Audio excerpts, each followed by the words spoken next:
चलिए खबरों में आगे बढ़ते हैं। बात करेंगे जातिगत जनगणना का मुद्दा बिहार की राजनीति में गरमाया हुआ है। सोमवार को सीएम नीतीश कुमार की अगुवाई में 11 नेताओं के प्रतिनिधिमंडल ने प्रधानमंत्री नरेंद्र मोदी से मुलाकात की। इस डेलीगेशन में बिहार बीजेपी की तरफ से मंत्री जनक राम शामिल थे। ये बैठक करीब 40 मिनट तक भी चली और इस मुलाकात के बाद सीएम नीतीश कुमार ने बताया कि पीएम ने उनकी बात सुनी है, लेकिन बीजेपी का इस मुद्दे पर अलग रुख नजर आ रहा है। अधिकतर नेता जातीय जनगणना के पक्ष में नजर आ रहे हैं, तो कुछ जाति की जगह आर्थिक आधार पर जनगणना की मांग कर रहे हैं। ऐसे में बिहार में एनडीए के दो बड़े सहयोगी दल बीजेपी और जेडीयू के बीच जातीय जनगणना के मुद्दे पर जिच बना हुआ है और जातीय जनगणना के बहाने बिहार की सियासत में भी बदलाव नजर आ रहा है। इस मुद्दे पर सत्तारूढ़ गठबंधन में बीजेपी छोड़कर सभी घटक दल और विपक्षी पार्टियां साथ दिखाई दे रही है। साथ ही बीजेपी का अलग ही रुख नजर आ रहा है। जातिगत जनगणना के पीछे बिहार में एक दूसरे की तरह लामबंदी होती दिखाई दे रही है, जिसका बड़ा राजनीतिक असर पड़ता हुआ दिखाई दे सकता है। तो बड़ी खबर से हम आपको रूबरू करा रहे हैं, जहां बीजेपी का रुख फिलहाल अभी साफ नहीं है। हालांकि ये कहा जा रहा है कि हम एकजुट हैं इस मुद्दे पर, लेकिन कहीं ना कहीं जिस तरीके से तमाम बयानबाजी हो रही है, तमाम स्टेटमेंट सामने आ रहे हैं, उससे ये कहना गलत नहीं होगा कि बीजेपी का स्टैंड अभी तक क्लियर नहीं है। हालांकि कल पीएम नरेंद्र मोदी से मुलाकात हुई है इस पूरे मसले को लेकर। जातिगत आधारित जनगणना की मांग को लेकर आदरणीय श्री नीतीश कुमार जी के नेतृत्व में एक शिष्टमंडल आदरणीय प्रधानमंत्री जी से कल मुलाकात की और आदरणीय प्रधानमंत्री जी ने बड़ी गंभीरता पूर्वक हम सब लोगों की बातों को सुनने का काम किया। हम लोगों को पूर्ण विश्वास है कि आदरणीय प्रधानमंत्री जी देश हित को ध्यान में रखते हुए जातिगत जनगणना कराने का फैसला लेंगे। कि प्रतिपक्ष के नेता और विपक्षी नेताओं के दबाव में माननीय मुख्यमंत्री जी सहमति तो व्यक्त किए, प्रधानमंत्री से समय तो मांगे, लेकिन उनकी नीयत साफ नहीं है। जेडीयू और भारतीय जनता पार्टी के लोगों का जातीय जनगणना पे अलग अलग बयान आ रहे हैं, सिर्फ इसलिए कि माननीय मुख्यमंत्री या जेडीयू और भारतीय जनता पार्टी के नेता जातीय जनगणना नहीं चाहते। नहीं तो सभी शब्दों पे, सभी विषयों पे बोलने वाले प्रधानमंत्री जी सर्वदलीय सदस्यों के साथ सिर्फ बात उनकी सुने, सर्वदलीय प्रतिनिधिमंडल के लोगों का बात सुने, बोले कुछ नहीं। तो उनका मौन दर्शाता है कि प्रधानमंत्री जी नहीं चाहते कि जातीय जनगणना हो। कि सबसे बड़ी चीज है, सर्वसम्मति से यहाँ प्रस्ताव पास हुआ था बिहार विधानसभा में, और एक बार नहीं दो बार, और उसमें बीजेपी भी शामिल थे। और कल सर्वदलीय वहाँ बैठक हुई, मतलब विरोधी दल के लोग वहाँ गए और माननीय मुख्यमंत्री और तेजस्वी यादव के नेतृत्व में सभी दल के लोग वहाँ पहुँचे थे और जातीय आधार पर जनगणना कराने का उन लोगों ने मांग किया है। और उस पर माननीय प्रधानमंत्री अच्छे ढंग से सुने और विचार करने का उन्होंने आश्वासन दिया कि मैं सोचूंगा। और वहाँ से स्वस्थ होकर वो लोग आए हैं। अगर इस तरह की बातें होती है तो ये गड़बड़ है और कहीं ना कहीं कंस्पिरेसी है। देखिए, आर्थिक आधार पर समानता लाना ये तो सरकार की प्राथमिकता में लंबे समय से रहा है और कई योजनाएं इसके लिए है भी, लेकिन जातीय जनगणना की मांग हमारी पार्टी की तरफ से लंबे समय से उठाई जा रही है। इसी क्रम में आदरणीय मुख्यमंत्री नीतीश कुमार जी के नेतृत्व में सभी दलों का प्रतिनिधि मंडल आदरणीय प्रधानमंत्री जी से मिलकर अपनी बात को कहता है। और एक खूबसूरत सी तस्वीर है कि लोकतंत्र में किस तरह से सत्ता पक्ष और विपक्ष किसी राष्ट्रहित या जनहित के मुद्दे पर एकत्रित होकर एक साथ अपनी आवाज को बुलंद करता है। तो हम पूरी तरीके से आशान्वित हैं। जेडीयू बीजेपी के बयान में अंतर हो या नहीं हो, भारत सरकार ने पार्लियामेंट में अपना स्टैंड क्लियर कर दिया है।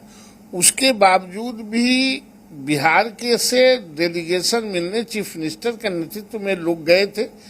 प्राइम मिनिस्टर ने सुना, जो प्राइम मिनिस्टर का निर्णय होगा, देश का नेता है, वो अंतिम होगा। इसलिए इसमें बीजेपी और यूनाइटेड जनता दल और आरजेडी क्या कहता है यह महत्वपूर्ण नहीं है।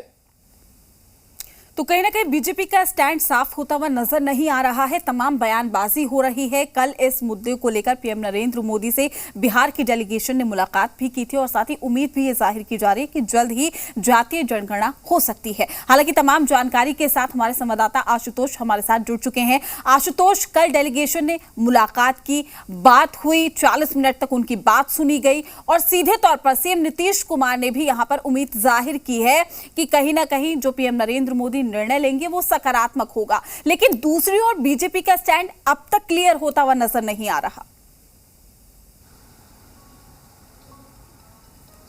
देखिए, स्वाभाविक तौर पर और बीजेपी कभी भी इस फेवर में नहीं थी कि जातीय जनगणना हो। और इस स्टैंड को आपने देखा होगा कि संसद में खुद केंद्रीय गृह राज्य मंत्री नित्यानंद राय ने स्पष्ट किया है कि केंद्र सरकार सिर्फ SC/ST की ही गणना करा सकती है, जातीय गणना का कोई भी प्रोविज़न अभी फिलहाल नहीं है। ये अलग बात है कि नीतीश कुमार ने लगभग 10 जो राजनीतिक दल थे बिहार के, उनके सदस्यों के साथ जाकर के प्रधानमंत्री से मुलाकात की है और एक पॉजिटिव संकेत जो बिहार के सियासी दल है वो मान रहे हैं, क्योंकि प्रधानमंत्री ने उनकी बातें सुनी है। अब इंतज़ार प्रधानमंत्री के फैसले का है।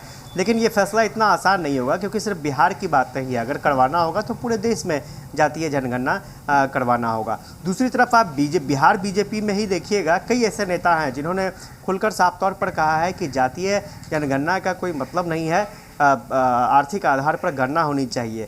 ये सिर्फ फॉरवर्ड नेताओं की बात नहीं कह रहा हूँ मैं। संजय पासवान हैं, उन्होंने भी कहा है कि गरीबों की गणना होनी चाहिए।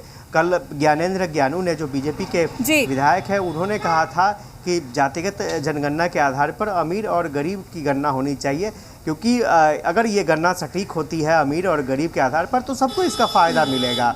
तो बीजेपी का स्टैंड जो है बिल्कुल अलग है JDU से, RJD से। चूँकि JDU से अलग स्टैंड है, इसलिए लोग चर्चा कर रहे हैं कि आखिर ये किस तरह की जो विचारधारा मिलने की बात है, तो वो उस पर एक सवाल ज़रूर उठ रहे हैं। लेकिन इतना तय है कि बीजेपी के नेता फिलहाल पूरी तरह से सहमत नहीं है इस मुद्दे पर। जी बिल्कुल आशुतोष, आप हमारे साथ बने रहिएगा। दिल्ली से हमारी संवाददाता नेहा भी हमारे साथ जुड़ी हुई है। नेहा, कल हम सभी ने एक ऐतिहासिक तस्वीर देखी थी जहां पर नेता प्रतिपक्ष तेजस्वी यादव और साथ ही सीएम नीतीश कुमार एक साथ खड़े हुए थे और जिस तरीके से मीडिया से मुखातिब हुए, कहा जा सकता है कि इस पूरे मुद्दे को लेकर सकारात्मक सोच के साथ उम्मीद जाहिर की जा रही थी। लेकिन कहीं ना कहीं बार बार हम वही बात कह रहे हैं कि बीजेपी अपना स्टैंड क्लियर नहीं कर रही है, जिसका जिक्र अभी आशुतोष ने भी किया कि तमाम लोगों के स्टेटमेंट सामने आए। आपने खुद जनक राम से मुलाकात की थी, मंत्री जी से जब आपने मुलाकात की, उनसे बातचीत की, उनसे पूछा तो उन्होंने सीधे तौर पर कहा मेरा जो स्टैंड पहले था वही अभी है, लेकिन मैं डेलीगेशन में शामिल हूं। तो मुलाकात भी हुई है, बात भी हुई है। बिल्कुल प्रीति, देखिए साफ तौर पे चाहे जो प्रतिनिधि मंडल बीजेपी की तरफ से जो जनक राम आए थे, उन्होंने साफ तौर पे कहा कि शैक्षणिक हो, आर्थिक हो, गरीबी जनगणना हो, हम उसके वकालत जरूर करते हैं, लेकिन जाति आधारित जो भी लोग राजनीति करते हैं, उन्होंने साफ तौर पे कहा, बिल्कुल साफ उनके जबान से निकली हुई ये बात है, ये हम अपने तरफ से नहीं जोड़ रहे। उन्होंने साफ तौर पे कहा आज भी जो जाति आधारित जनगणना की मांग कर रहे हैं, उन पार्टियों को वोट बैंक का डर सता रहा, उनको ये डर सता रहा कि उनके वोटर ना कम हो जाए। तो बीजेपी कहीं ना कहीं अभी भी बेरुखी से ही बयान दे रही है। हालांकि जो प्रतिनिधि मंडल अंदर गए थे मिलने के लिए, उन्होंने जो बीजेपी की तरफ से कहा कि बीजेपी के जो प्रतिनिधि गए थे, उन्होंने जो बयान अंदर रखा था मुलाकात में, वो ये था कि उन्होंने पुरजोर तरीके से समर्थन किया था जातीय जनगणना की। मुख्यमंत्री ने जो आपके सामने प्रस्ताव रखा है, भारतीय जनता पार्टी बिहार से उस प्रस्ताव का समर्थन करती है, लेकिन बाहर में फिर आके मीडिया के सामने इस तरीके से बयान देना कि जातीय जनगणना की जगह पे हम आर्थिक जनगणना हो, चाहे शैक्षणिक हो, चाहे गरीबी जनगणना चाहते, देश का विकास सर्वोपरि है ये चाहते, ऐसे कुल मिला के गोलमटोल बातें आपको जरूर लगातार सुनने को भारतीय जनता पार्टी की तरफ से मिलेगी। एक और बात वो लगातार कहेंगे कि जात पात से उठ के हम अब विकास के मुद्दों पे बात करेंगे, ना कि जात पात मुद्दों पे बात करेंगे। ये काम क्षेत्रीय पार्टियों का है, छोटी छोटी पार्टियां करती है, वोट के लिए करती है। तो इसका मतलब साफ है, आप JDU के ऊपर भी निशाना साध रहे, सिर्फ RJD क्षेत्रीय पार्टी नहीं है, JDU भी क्षेत्रीय पार्टी, आप उनके ऊपर निशाना साध रहे। कई ऐसे घटक, छोटे छोटे घटक दल है जिनके ऊपर आप निशाना साध रहे। तो या तो आप सरकार में एक घटक दल है, एक बड़े संख्या में आप सरकार के साथ है, तो आप या तो सरकार के साथ रहे, और अगर आपकी विचारधारा साथ रही है तो आप सीधे और साफ तौर पे मना करें। आपको शामिल होने के लिए कोई जबरदस्ती नहीं किया था, आप खुद उस डेलीगेशन टीम में शामिल हुआ, लेकिन शामिल होने के बाद अगर अभी भी अपने विचार को आप अलग तरीके से रखते हैं, इसका मतलब ये जरूर है प्रीति एक लाइन कि अंदर कुछ और बाहर कुछ और। यही बात अभी भारतीय जनता पार्टी में हो रही है। बिल्कुल नहीं, आपने बिल्कुल ठीक फरमाया आशुतोष। देखिए, पर्दे के आगे कुछ और, पर्दे के पीछे कुछ और, यानी कि कहा जा सकता है सीढ़ियां तैयार की जा रही है चुनावों को लेकर।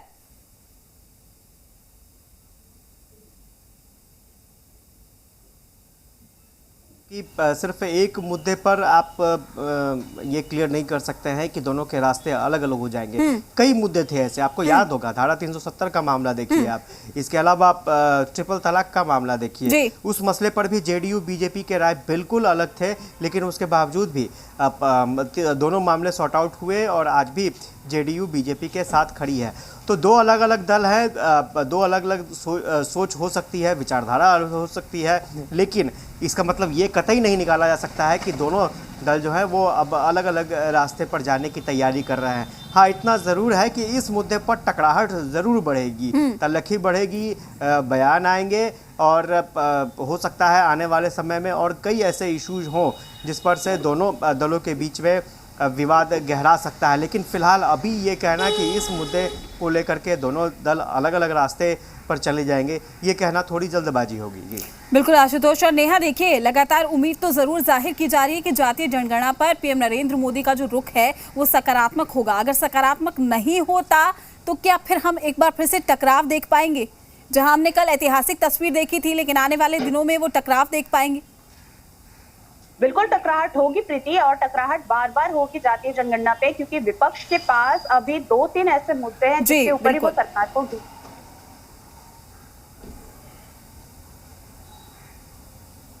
चलिए नेहा, मैं आपके पास लौटूंगी। आशुतोष, आपसे मेरा सवाल यही होगा जिसका जिक्र मैं नेहा से भी कर रही थी कि कहीं ना कहीं उम्मीद है, और देखिए इंतजार सभी कर रहे हैं कि क्या फैसला होता है, पीएम नरेंद्र मोदी क्या रुख अपनाते हैं, लेकिन अगर यहाँ पर सकारात्मक जवाब नहीं मिलता तो क्या एक बार फिर से हम सियासी गर्माहट देखेंगे, फिर से एक बार सियासी टकराव देखेंगे?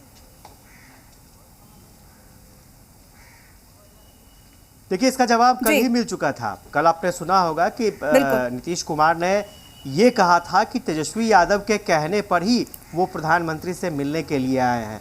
तो स्वाभाविक तौर पर सारी जिम्मेवारी तेजस्वी यादव पर नीतीश कुमार ने छोड़ दी।